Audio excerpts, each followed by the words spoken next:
Makmur Prima hanya akan memperbaiki dokumen yang dinyatakan tidak memenuhi syarat atau TMS dalam proses verifikasi administrasi Fermin ulang. Ini merupakan kali ketiga Prima melakukan Fermin sepanjang masa tahapan pemilu. Prima mendapatkan selesai kembali menggugat KPU Republik Indonesia pasca putusan Pengadilan Negeri PN Jakarta Pusat atau Jakpus untuk menunda pemilu. Hal tersebut dijelaskan oleh anggota KPU RI Idam Holik dalam konferensi pers di kantor KPU RI Jakarta pada Jumat 24 Maret 2024. Dengan diberikannya kesempatan kembali Prima untuk melakukan Fermin, KPU kembali membuka akses Sistem Informasi Partai Politik atau SIPOL. Informasi lebih lengkap terkait berita ini kita telah tersambung dengan rekan Mario Sumampo, reporter Tribunnews, yang akan melaporkan informasi lengkapnya. Silakan laporan Anda, rekan Mario Sumampo. Ya, terima kasih rekan Justina. Pada hari ini benar KPU RI memastikan Partai Rakyat Adil Makmur atau Prima hanya akan memperbaiki dokumen yang dinyatakan tidak memenuhi syarat atau TMS dalam proses verifikasi administrasi atau Fermin ulang. Ini merupakan kali ketiga Prima melakukan Fermin sepanjang masa tahapan pemilu. Prima kembali mendapatkan kesempatan Fermin usai menggugat KPU RI di Pengadilan Negeri Jakarta Pusat, yang dimana putusan Pengadilan Negeri ini menghasilkan hukuman untuk KPU supaya menunda pemilu 2024. Hal ini dijelaskan oleh anggota KPU RI Idam Holik dalam konferensi persnya di kantor KPU Jakarta Jumat 24 Maret 2024. Dengan diberikannya kesempatan kembali kepada Prima untuk melakukan Fermin, KPU kembali membuka akses Sistem Informasi Partai Politik atau SIPOL. Proses yang dilakukan Prima nanti akan sama seperti sebelumnya saat melengkapi data partai ke dalam SIPOL seperti pendaftaran pertama kalinya. Dengan diberikannya kesempatan kembali kepada Prima, proses yang dilakukan Prima nanti, saya ulangi Justina, proses yang dilakukan Prima nanti akan sama seperti sebelumnya saat melengkapi data partai ke dalam SIPOL, dan adapun dua wilayah yang nanti akan dilengkapi oleh Prima ini adalah dua provinsi, yaitu Provinsi Riau dan Papua. Demikian rekan Justina. Baik, terima kasih atas laporan Anda, rekan Mario Sumampo, reporter Tribunnews. Selamat bertugas kembali. Berikut wawancara kami bersama anggota KPU RI Idam Holik. Apa yang selama ini Partai Prima telah sampaikan ya kepada kami dalam bentuk administrasi persyaratan pendaftaran partai politik peserta pemilu. Jadi Partai Prima tinggal memperbaiki dokumen yang dinyatakan TMS atau BMS selama ini ya. Karena kita ketahui dalam pelaksanaan pendaftaran partai politik peserta pemilu itu kita merujuk pada pasal 173 ayat 2 Undang-Undang Nomor 7 Tahun 2017 junto pasal 8 PKPU Nomor 4 Tahun 2022. Kami juga nanti akan menjelaskan kepada Partai Prima apabila memang nanti persyaratan administrasi yang kurang atau persyaratan perbaikan administrasi itu dipenuhi seluruhnya, kami akan lakukan tahapan verifikasi administrasi dan verifikasi faktual sebagaimana yang tertuang di dalam PKPU nomor 4 tahun 2022. Tahapan Partai Solidaritas Indonesia atau PSI di Jawa Tengah terus berupaya mencari suara masyarakat pada pemilu 2024 nanti. Hal ini dilakukan agar tercapai target kursi DPRD di Jawa Tengah. Wakil Ketua DPW PSI Jateng Eko Kristanto mengungkapkan target PSI di Jawa Tengah sendiri mengadopsi dari DPP PSI. Eko mengatakan usaha PSI Jawa Tengah untuk mendapatkan suara dan kursi, satu diantaranya dengan membuka penggalangan koin PSI yang sudah berlangsung di DPD PSI Karanganyar. Informasi lengkapnya akan dilaporkan rekan Mardon Widianto, reporter Tribun Solo. Silakan laporan Anda, rekan Mardon Widianto.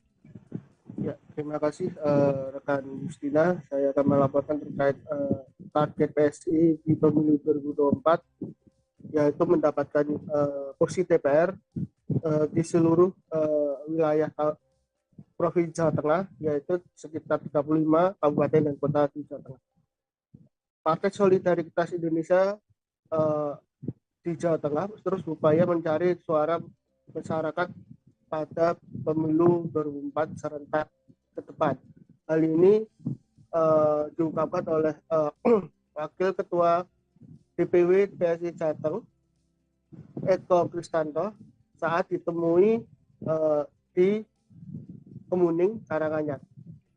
Usaha-usaha tersebut dilakukan untuk dapat meraih suara dengan cara melakukan galang dana, koin galang dana PSI yang sudah dilaksanakan di Kabupaten Karanganyar. Ya, dan sudah diimplementasikan, diterapkan di 2 tempat, yaitu di Kemuning dan di Jenawi, Seloromo Jenawi, Kabupaten Karanganyar. Dan nantinya diharapkan semua dari di seluruh Jawa Tengah bisa mengikuti langkah dari Karanganyar, dan lebih harapnya lagi langkah yang dilakukan PSI juga diikuti oleh partai-partai yang lain, karena menurutnya untuk langkah ini bisa mendekatkan rakyat bisa merasakan hal tersebut, apa yang dilakukan partai tersebut. Demikian sosialisasi ke masyarakat Jawa Tengah.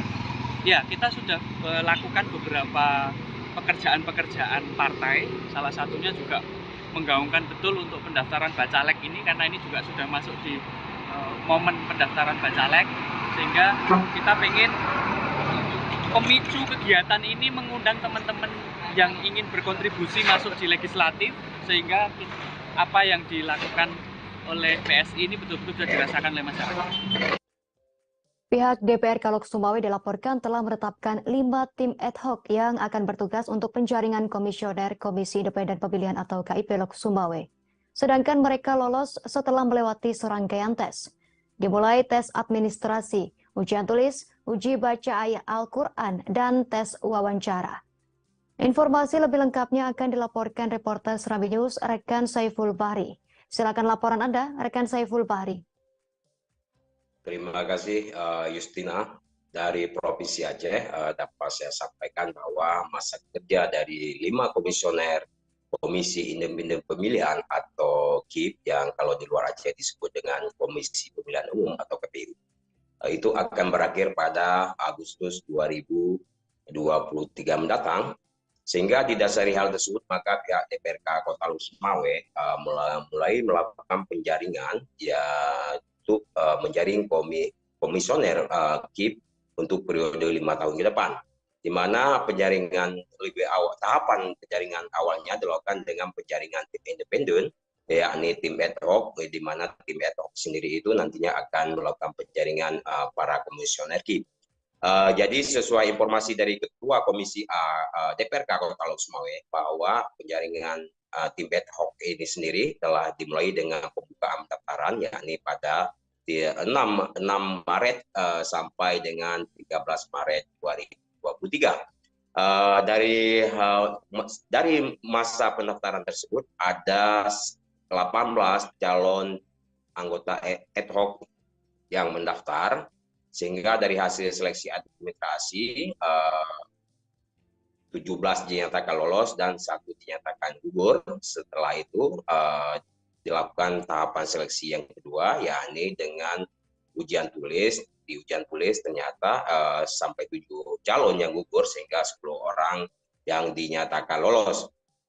Dari 10 orang dari 10 calon yang lolos dari ujian tulis maka berhak mengikuti uji baca Al-Quran, dan dari 10 calon semuanya lulus bisa melakukan uji baca Al-Quran, dilanjutkan dengan sesi wawancara, yakni sesi ujian terakhir. Dan setelah ujian sesi wawancara maka ditekan 5 anggota ad hoc yang akan melakukan penjaringan terhadap komisioner KIP Kota Lok Sumawe, di mana mereka 5 orang tersebut telah diumumkan 2 hari yang lalu, di mana mereka adalah Dr. Andes Deni Muktadi, lalu ada Dr. Faisal Masriadi SEMSI, lalu ada Dr. Ikramuddin SEMSI, lalu Dr. Mahyudi SEMM, dan yang terakhir Muzakir SHMA. Sesuai dengan keterangan lanjutan dari Ketua Komisi A DPRK Kota Lok Sumawe bahwa kelima nama ini akan langsung diserahkan ke pihak pimpinan DPRK Lok Sumawe untuk diesakan. Selanjutnya mereka langsung berhak memulai penjaringan terhadap komisioner di Kota Lonsmawe, di mana nantinya mereka akan memulai tahapan dengan membuka pendaftaran sebagaimana tahapan tim ad hoc juga, di mana pendaftaran dilanjutkan dengan seleksi administrasi, nanti akan ada sesi ujian tulis hingga nanti sampai dengan tahap sesi uji balik baca Al-Quran, sehingga tim ad hoc nanti akan memberikan 16 nama, ya, maksud saya 15 nama kepada DPRK. Untuk selanjutnya pihak DPRK akan melakukan uji kelayakan dan kepatutan terhadap 15 calon komisioner tersebut. Selanjutnya baru pihak DPRK menetapkan 5 komisioner KIP Kota Lonsmawe untuk 5 tahun ke depan, dan ditargetkan bahwa proses seleksi ini sendiri akan berakhir hingga bulan Juli 2023 mendatang. Demikian, Justina. Baik, terima kasih. Koalisi Organisasi Masyarakat Sipil Sulawesi Selatan OMS Sulsel Kawal Pemilu mempertanyakan independensi tim seleksi atau timsel calon anggota Komisi Pemilihan Umum KPU Sulsel. Seorang tim dari koalisi OMS Sulsel Kawal Pemilu Aflina Mustafainah membeberkan temuan OMS dalam proses seleksi. Timsel diduga sengaja mengabaikan prinsip keadilan, kejujuran, dan kemaslahatan rakyat dan bangsa Indonesia. Menurut Aflina, timsel calon komisioner KPU Sulsel tergesa-gesa meloloskan nama-nama sejumlah komisioner yang diduga bermasalah dan dalam proses sidang kode etik untuk diteruskan sebagai bakal calon. Lebih lengkapnya terkait berita ini akan dilaporkan rekan Wahyudin Tamrin, reporter Tribun Timur. Silakan laporan Anda, rekan Wahyudin Tamrin.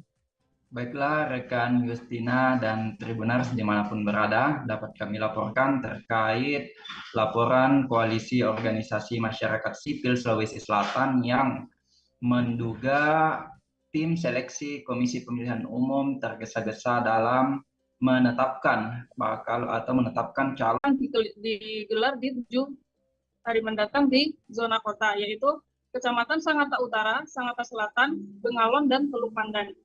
Kemudian ULFA juga menyebutkan bahwa kira pemilu 2024 ini tidak bisa menggapai hingga ke 18 kecamatan di wilayah Kutim, karena kan waktu yang disediakan sudah sangat mepet, hanya 7 hari. Dan akses antar kecamatan di wilayah Kutim itu sangat sulit. Jadi sehingga di luar Sangatta dan Bengalon itu ada Teluk Pandan di kecamatan terakhir, di mana Teluk Pandan sebagai tempat terakhir untuk penyerahan dari Kutim menuju Kota Bontang. Kendati demikian, ULFA pun juga menyampaikan bahwa sosialisasi tersebut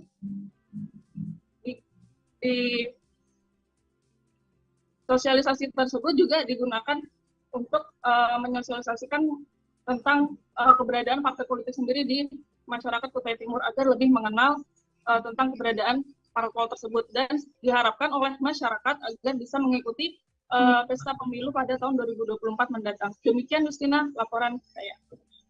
Ya, terima kasih atas laporan Anda rekan Nurila Firdaus, reporter Tribun Kaltim. Selamat bertugas kembali. Berikut wawancara bersama Ketua Bawaslu Kaltara Suryani. Tentu kami akan mengalami tugas yang berulang ya terhadap Partai Prima. Nah, tapi saya kira bagaimanapun itu akan menjadi tugas dan kewajiban kami, dan kami siap melakukan.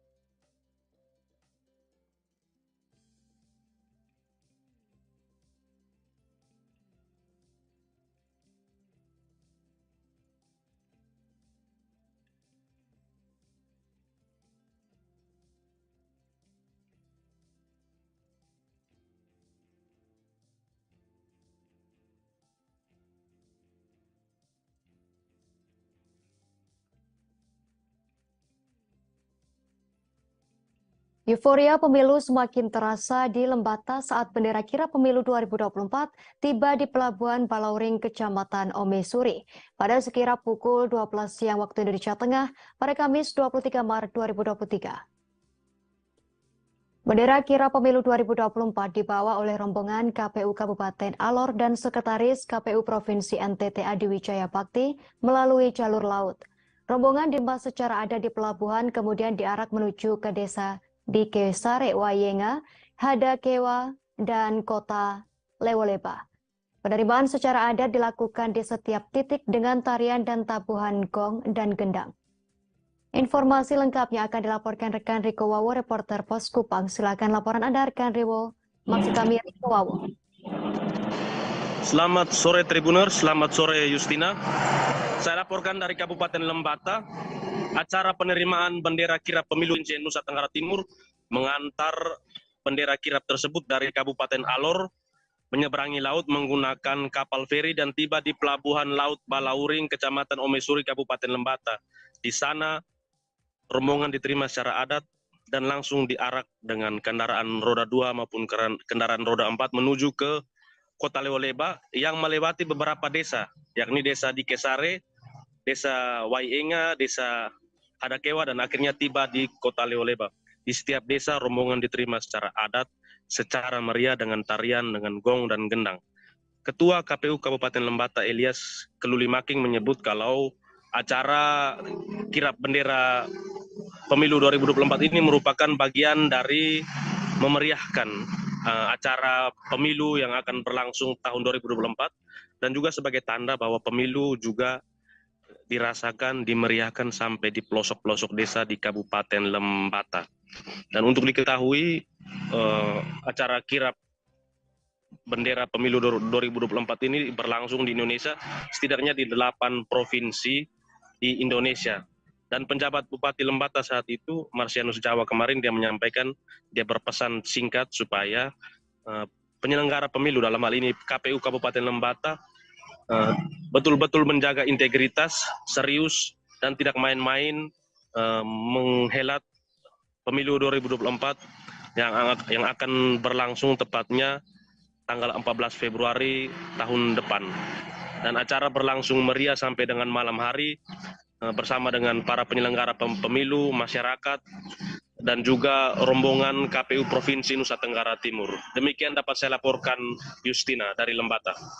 Baik, terima kasih atas laporan Anda, rekan Riko Wawo, reporter Pos Kupang. Selamat bertugas kembali. Berikut kami tampilkan wawancara bersama Sekretaris KPU Provinsi NTT Adi Wijaya Bakti.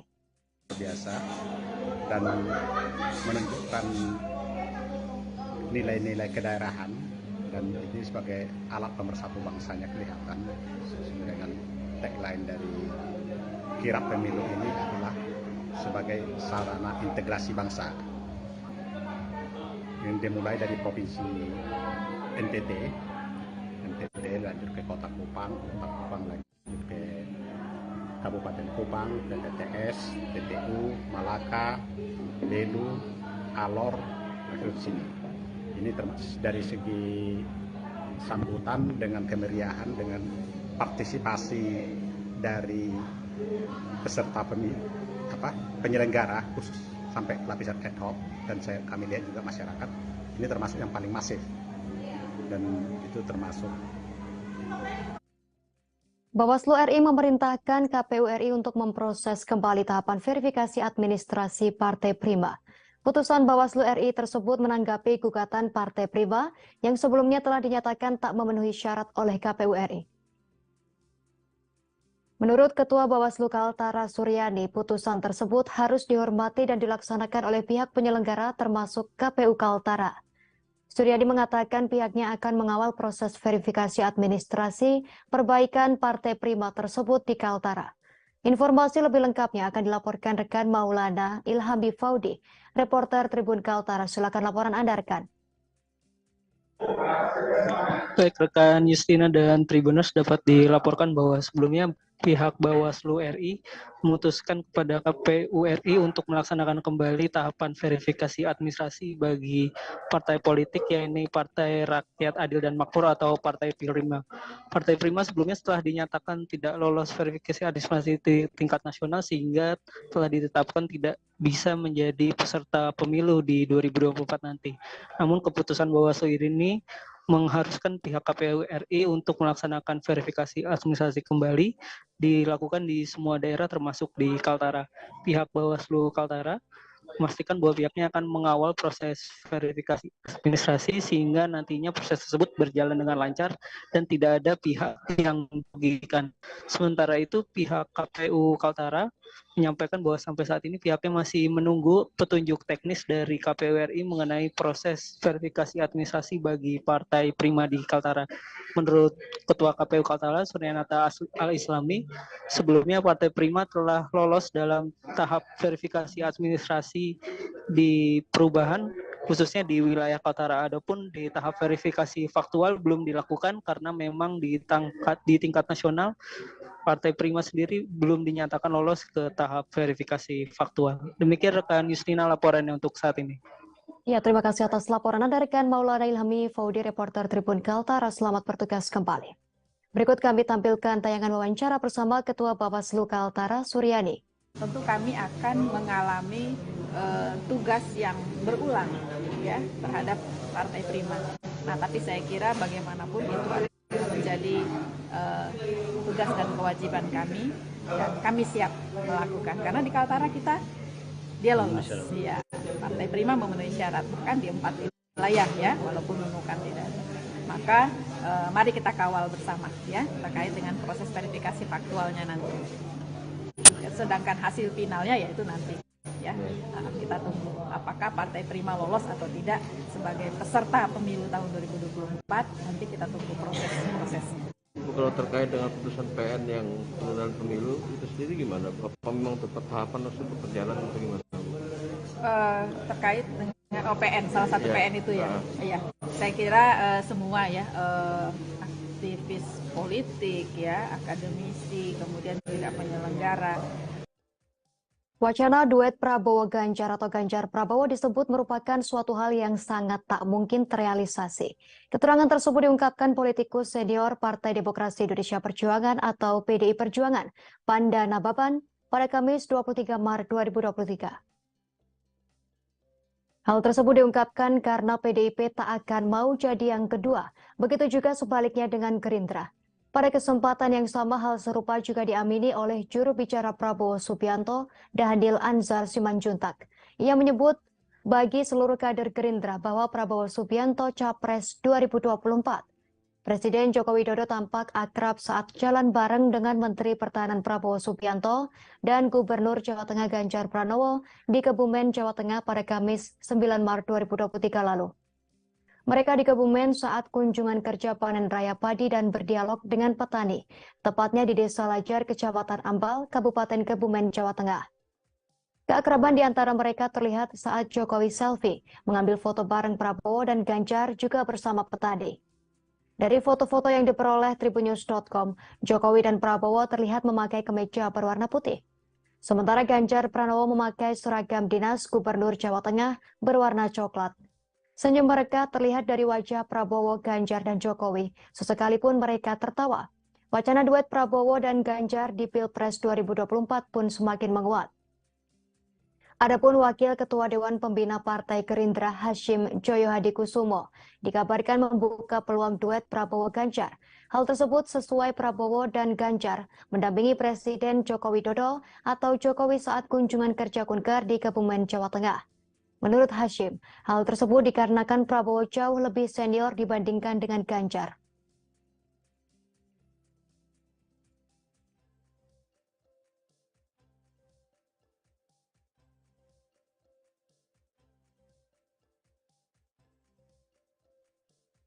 Partai Demokrasi Indonesia Perjuangan PDIP membuka pintu agar partai politik atau parpol bisa menjalin koalisi dengan PDIP.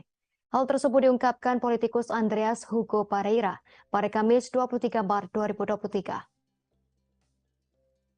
PDIP membuka pintu agar partai politik atau parpol menjalin koalisi dengan PDIP asalkan tak saling ngotot-ngototan dalam proses kerjasama politiknya. Menurut Andreas, pembicaraan seputar koalisi sejatinya bisa langsung dibicarakan dengan Ketua Umum PDIP Megawati Soekarno Putri. Namun pembicaraan dengan saling ngotot-ngototan akan membuat proses kerjasama politik menjadi sulit. Andreas pun mengungkapkan bahwa kerjasama politik yang tak bisa diusik bagi PDIP yang menyangkut wilayah ideologis. Namun ia tak merinci maksud wilayah ideologis yang tak bisa diganggu-gugat dari partai berlambang banteng tersebut. Sebaliknya, Andreas menyatakan bahwa hal-hal yang berkaitan dengan wilayah strategis nantinya bisa dibicarakan bersama-sama oleh PDIP. Adapun dinamika dalam proses kerjasama politik inilah yang nantinya akan menentukan formasi pencapresan dan koalisi dari PDIP. Kendati demikian, Andreas meyakini nantinya para elit politik akan bertemu dan duduk bersama. Dalam hal ini untuk membicarakan terkait pencapresan maupun koalisi di Pilpres 2024 mendatang.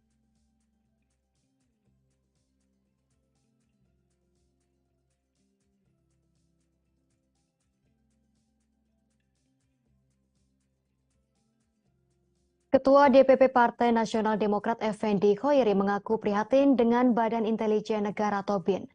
Hal tersebut lantaran memasuki tahun politik sudah tak bekerja secara profesional dan berdasarkan tugas pokok serta fungsinya. Effendi Khoiri menuturkan mendapat laporan bahwa ada kerja-kerja intelijen yang sengaja mengganggu safari bakal calon presiden Koalisi Perubahan Anies Baswedan saat berkunjung ke daerah. Dalam operasi intelijen di daerah dengan tujuan mengganggu safari Anies tersebut, Effendi menerangkan adanya pengerahan orang-orang daerah untuk melakukan provokasi terhadap Anies melalui spanduk. Ia juga membeberkan bahwa adanya penghadangan Anies saat ke daerah juga tak terlepas dari kerja intelijen. Effendi pun mencontohkan saat kedatangan Anies di Banten pada Januari lalu. Saat ikut menurunkan salah satu spanduk provokasi di wilayah Banten, Effendi menyebut desain spanduk bukan buatan tangan sembarangan. Sementara itu pernyataan Kepala BIN terkait aura Presiden sebagian pindah ke Prabowo Subianto juga dikritik Ketua DPP Partai Nasional Demokrat Effendi Khoiri tersebut. Menurutnya BIN tak seharusnya mengungkapkan pernyataan tersebut di ranah politik. Sekjen PDIP Hasto Kristianto turut mengomentari terkait pernyataan Budi Gunawan. Menurut Hasto, aura kepemimpinan memang harus ditransformasikan kepada bawahannya. Karena Presiden Jokowi berasal dari PDIP, maka aura yang dimilikinya adalah aura kerakyatan kebangsaan. Sebagai informasi, Demokrat Nasional Demokrat dan PKS, satu suara mendukung Anies Baswedan sebagai bakal calon presiden dalam Pilpres 2024. Meski belum secara resmi mendeklarasikan diri, namun mereka menamakan gabungan partai politik ini sebagai Koalisi Perubahan. Sampai saat ini masih belum ada kesepakatan mengenai sosok calon wakil presiden untuk mendampingi Anies Baswedan di Pilpres 2024 mendatang. Partai Demokrat meyakini AHY merupakan sosok yang tepat, namun keputusan cawapres sepenuhnya diserahkan kepada Anies Baswedan selaku capres.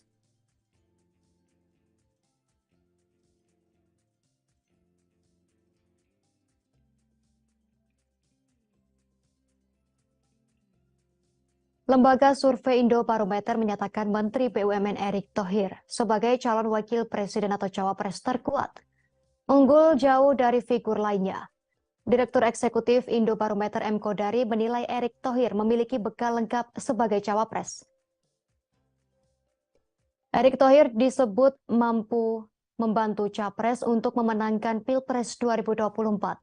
Menurut M. Kodari, Erick Thohir memiliki elektabilitas cawapres tinggi, dukungan partai dan kekuatan logistik. Hal tersebut kemudian membuat orang nomor 1 di Kementerian BUMN tersebut memiliki daya tarik tinggi untuk dipasangkan dengan capres manapun. Kodari kemudian memaparkan berdasarkan hasil survei terbaru Indobarometer, Erick Thohir memiliki elektabilitas tertinggi sebagai calon wakil presiden. Ia berada di posisi teratas dengan elektabilitas sebesar 22,9%. Sedangkan di bawah Erick Thohir terdapat Gubernur Jawa Timur Khofifah Indar Parawansa dan Ketua Umum PKB Muhaimin Iskandar. Khofifah di posisi nomor 2 mendapatkan elektabilitas sebesar 15,8%, sementara Muhaimin Iskandar mendapat 6,7%. Di samping itu, PAN dan PPP adalah partai yang getol menyuarakan agar Erick Thohir diusung oleh KIB di Pilpres 2024 mendatang. Kodari juga melihat Erick Thohir memiliki hubungan yang sangat dekat dengan kedua partai tersebut. Kemudian kekuatan logistik Erick Thohir sebagai profesional kelas dunia sudah tak perlu diragukan. Ia bahkan pernah menjadi orang Asia pertama sebagai pemilik salah satu klub sepak bola Italia, yakni Inter Milan FC. Selain itu, Kodari mengatakan kingmaker Presiden Jokowi merupakan faktor penentu dalam Pilpres 2024. Seperti diketahui, Erick Thohir merupakan pemimpin yang memiliki hubungan dekat dengan Presiden Joko Widodo. Maka dari itu, Erick Thohir yang memiliki bekal lengkap tersebut menjadi cawapres yang terkuat dalam bursa Pilpres 2024 saat ini. Kodari mengatakan dengan bekal yang dimiliki Erick Thohir mampu dipasangkan dengan capres manapun. Berdasarkan hasil temuan lembaga survei Indobarometer yang dilakukan pada periode 12 hingga 24 Februari 2023, Erick Thohir sebagai cawapres dengan elektabilitas terkuat. Posisi Erick Thohir tepat di posisi teratas dengan perolehan angka keterpilihan sebesar 22,9%. Berikutnya disusul Gubernur Jawa Timur Kofifa Indar Parawansa di angka 15,8% dan setelahnya Muhaimin Iskandar 6,7%. Ia menyebut kapabilitas kepemimpinan Erick Thohir sudah benar-benar teruji. Erick Thohir bahkan membawa BUMN meraih berbagai pencapaian gemilang yang membuat kinerjanya kian melesat. Terbukti di bawah kepemimpinan Erick Thohir, laba pendapatan BUMN mampu mencatatkan lonjakan kenaikan.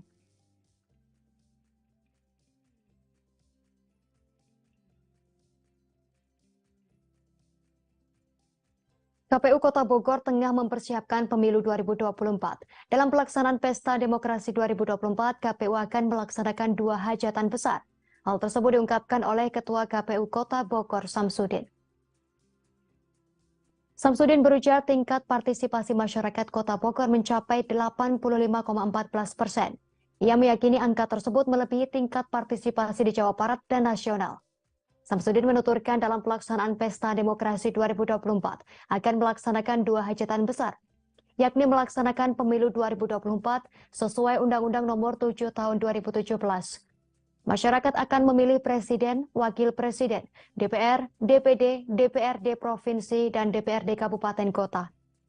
Pemilu akan dilaksanakan pada Rabu 14 Februari 2024. Masyarakat akan mendapatkan 5 jenis surat suara di balik TPS. Selanjutnya, KPU akan mengadakan pilkada untuk memilih bupati atau wali kota di tingkat kabupaten kota dan gubernur di tingkat provinsi.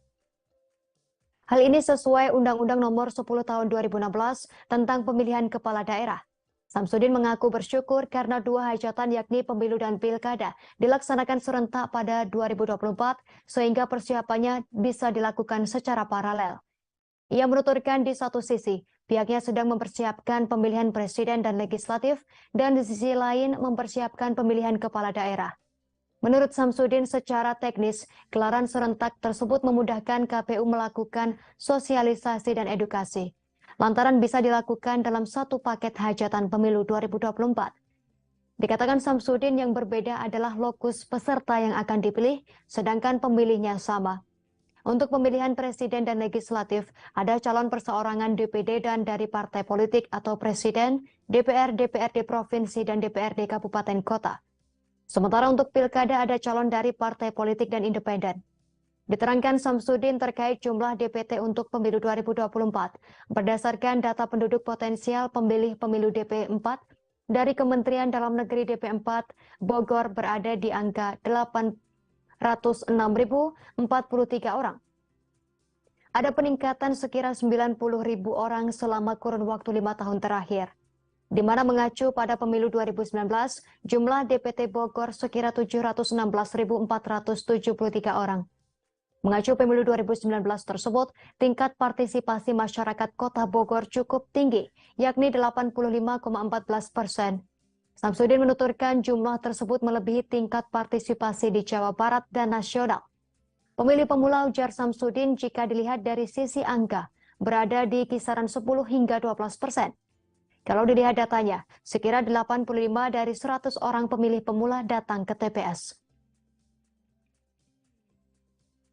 mengacu ke hasil pemilu 2019, alhamdulillah Kota Bogor pada 2019 yang lalu tingkat partisipasinya lumayan tinggi di angka 85,14%. Jadi ini melampaui tingkat partisipasi di tingkat Provinsi Jawa Barat maupun di tingkat nasional. Itu dari mana tingkat kenaikannya? Di pemilih pemula kah atau memang ada yang masuk gitu ke Bogor atau gimana? Secara umum karena tingkat partisipasi itu melihat dan menghitungnya dari pemilih yang datang ke TPS, tentunya ini berarti dari semua segmen, gitu. Karena 85% ini kan angka keseluruhan. Artinya itu terdiri dari pemilih yang tua, kemudian pemilih yang di usia yang produktif, dan yang ketiga adalah di pemilih pemula. Pemilih pemula kita kalau ngelihat dari sisi angka itu di kisaran angka 10-12%. Nah, berarti kalau kita bicara 80%, maka dari 100 orang pemilih pemula yang terdaftar, 85 orangnya datang ke TPS. Gitu. Oke. Terus gini, Kang. Informasi tadi sekaligus menutup perjumpaan kita dalam live, maksud kami dalam program Mata Lokal Memilih hari ini. Setelah ini masih ada program live update travel yang akan dipandu host Ariska Koirina. Saya Justina Kartika mewakili kru yang bertugas pamit undur diri. Terima kasih atas kebersamaan Anda. Sampai jumpa.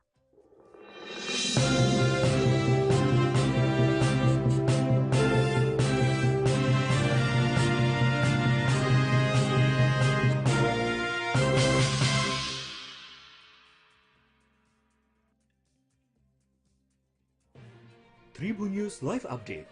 Tanggal 21. Selamat siang Tribuners, selamat sore Tribuners, selamat petang Tribuners, Anda sedang menyaksikan live update. Informasi teraktual dan terupdate dari siang hingga petang kami sajikan untuk Anda. Menewaskan 2 orang penumpang, yang mana kedua penumpang. Kami perdalam